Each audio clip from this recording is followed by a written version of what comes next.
এই হিন্দু লোকটা ইসলাম ধর্ম নিয়ে কি বললো শুনুন। আজ পর্যন্ত কোন মুসলমানকে দেখিনি ঈদের দিনে মসজিদের সামনে মাইক চালিয়ে দিয়ে নাচছে।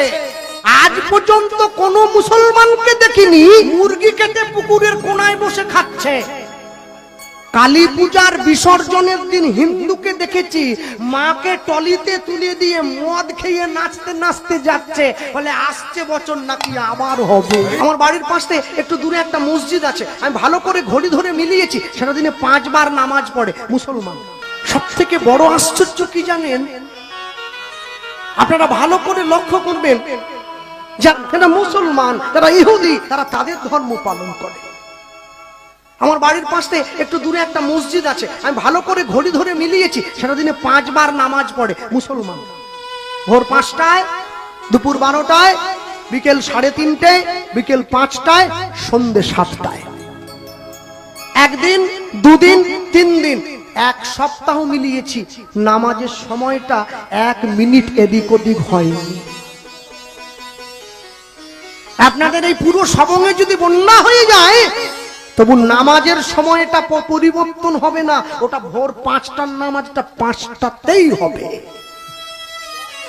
কিন্তু দুঃখ কি, নরঘাট ব্রিজটা পেরোতে গেলে ডান দিকে একটা মুরগির দোকান আছে, ওই দোকানটার নাম হচ্ছে শ্রীকৃষ্ণ ব্রয়লার সেন্টার। গোটা 110, কাটা 220। আমার কষ্ট হয়, তোমার নাম নিয়ে মানুষ কসাইখানা খুলে ফেলেছে। 1 মাস ওরা রোজা পালন করে, সকালবেলা সূর্য ওঠার আগে মুখটা ধুয়ে নেয়, একটুখানি খেয়ে নেয়, সারাদিন উপবাস না খেয়ে থাকে, সন্ধ্যেবেলা একটু জল আর খেজুর খেয়ে উপবাসটা ভঙ্গ করে। পরে কি খাবে সেটা বড় কথা নয়, 1 মাস তো পালন তো করে। আর আমার বাড়ির মা বোনেদেরকে বললে কি গো একাদশী করবে না, বলে না এবারটা হবে না, পরের বারটা হবে।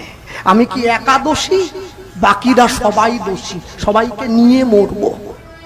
ওরা সময় করে নামাজটা পড়ে, আর আমার বাড়ির মায়েরা বোনেরা সময় করে পরনিন্দা পরচর্চা নিয়ে ব্যস্ত হয়ে থাকে।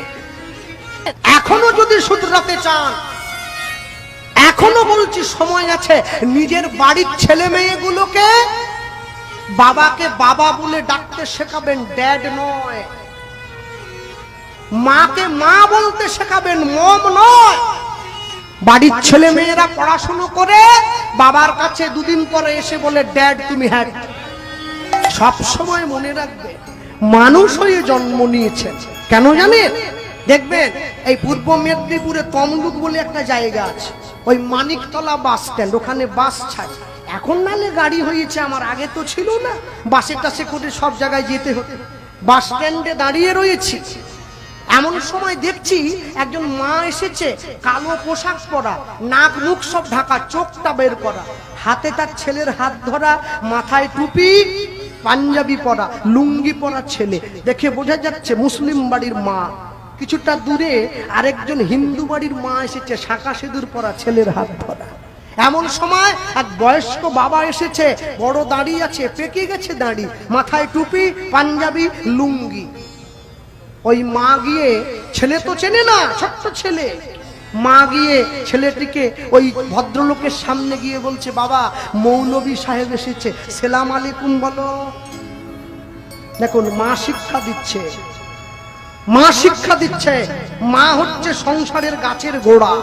মা যখনই শিক্ষা দিল, ছেলে গিয়ে বলছে সেলাম আলাইকুম। আর ওই মৌলভী সাহেব ছেলেটাকে বুকে জড়িয়ে ধরেছে, বাবা দীর্ঘজীবী হ, ওয়ালাইকুম সালাম। আর এমন সময় হিন্দু বাড়ির ছেলেটা কাঁদছে, কুড়কুড়ি খাবে, ওর মা দূর থেকে আমার দিকে আঙুল বাড়াচ্ছে, ধুতি পরে আছে। ওর মা ওই ছেলেটাকে সে করছে, আর একবার যদি কাঁদিস, ওই দেখ হিন্দু ধর্মের একটা বৈষ্ণব দাঁড়িয়ে আছে, ওকে ধরিয়ে দেব, ঝোলায় করে পুড়ে নিয়ে বাড়ি চলে যাবে। আমি অবাক হয়ে গেলাম, এই তো আমার দেশ। এক ধর্মের মা শেখাচ্ছে তার ধর্মের সাধুকে দেখলে ভালোবাসবে, আরেক ধর্মের মা শেখাচ্ছে বৈষ্ণব দেখলেই পিটাবে। সব সময়ের জন্য নিজের অন্তরে দিয়ে বিচার করবেন, কি করছি আর কেন করছি। একটা কথা মনে রাখবেন, শিবের নাম করে যারা গাঁজা খায় তারা শিবের লোক নয়, তারা গাঁজা কোম্পানির লোক। শিব কোনোদিন গাঁজা খায় না। গাঁজা খায় কারা? বলে ভাং খায় চেলা, নাম করে ভোলা। তাহলে শিবের যারা চেলা নন্দী ভিঙ্গি ওরা গেঁজা খাবে কেন? বলে ওরা যদি গেঁজা না খায় শিবকে বিরক্ত করে। বাবা বলে ওদেরকে ভাং খাইয়ে অজ্ঞান করে রাখি, তবে তো নাম গাইব। শ্মশানে গিয়ে যে কৃষ্ণ নাম নিয়ে যার দেহটা দাহ হয়েছে সেই ভস্য নিয়ে গায়ে মাখি, ওতে কৃষ্ণ নামের ছোঁয়া আছে। এই বৈষ্ণব জগতে পাওয়া যায় না। হুগলি জেলায় বিখ্যাত একটা বাবার ধাম আছে যার নাম তারকেশ্বর। লোকে জল ঢালতে যায়। আমি কীর্তনে গিয়েছিলাম। তারকেশ্বরে জল ঢালতে গেলে জলটা তুলতে হয় শেওড়াপুলির গঙ্গার ঘাট থেকে। শেওড়াপুলি থেকে তারকেশ্বরের দূরত্ব হচ্ছে 40 কিলোমিটার। কাঁধে বাঁক নিয়ে মানুষে চিৎকার করে, ভোলে বাবা পার করেগা। কোথা পার করবে? তুমি কোথায়? হ্যাঁ, গুরুদেব হিমালয়ে থাকে। শিষ্য বলছে, গুরুদেব আসার সময় আমার জন্য একটা একমুখী রুদ্রাক্ষ আনবেন তো। একমুখী রুদ্রাক্ষ অনেক দাম। কি করবি? বলে ছেলের গলায় একটু মাদুলি করে পরাবো। গুরুদেব বলে আগে চিন্তা করবি তোর কটা মুখ। তুই দোকানে গিয়ে বলিস আমার লাভ না হলে বিক্রি হবে। ভাইয়ের কাছে গিয়ে ভাইয়ের সম্পত্তি ঠকি নিয়েছিস। রাতের অন্ধকারে বাবার কাছ থেকে টিপ ছাপ দিয়ে দলিল করে নিয়েছিস। তোর মুখ কটা? তোর নিজের তো সহস্র মুখ। ও রুদ্রাক্ষে তোর কাজ হবে না, তুই পড়িস নি। শেওড়াপুলির ঘাট থেকে জল তুললে 40 কিলোমিটার পায়ে হেঁটে যেতে হয় তারকেশ্বর। আমি সকালবেলা বেরিয়েছি, একটা ছেলে কাঁধে বাঁক নিয়ে যাচ্ছে, পায়ে গামছা বেঁধে দিয়েছে, পাটা ফুলে গিয়েছে। হ্যালো ভাই, কোথায় যাচ্ছ? ও ছুটে আমার কাছে এসে বলছে আপনার মুখটা চেনা লাগছে, কীর্তন করেন না? আমি হ্যাঁ। বাবা খুব ভালো হলো, বাবাকে জল ঢালবো, আপনার সঙ্গে দেখা হলো, দিনটা ভালো যাবে। আরে কোথায় যাচ্ছ? বলে বাবার মাথায় জল ঢালতে। কেন? বলে আমার ছেলে বউ যাতে ভালো থাকে। একটা কথা বলবো, রাগ করবে নি? বলে বলুন না। বলি তোমার নিজের বাবা যতদিন বেঁচে ছিল তাকে কোনোদিন স্নান করার জন্য এক বালতি জল তুলে দিয়েছ? ও মাথা চুল করছে। কি গো বলো? বলে না, আমার বউ তুলতে দেয়নি।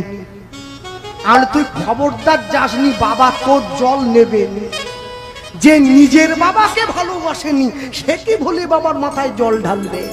যতই যাও না মন্দির মসজিদ, যতই যাও না তীর্থস্থান, বাবা আমাকে না বাসিলে ভালো পাবে না কোনোদিন ভগবান। সকল ধর্মের শ্রেষ্ঠ ধর্ম হচ্ছে ইসলাম ধর্ম।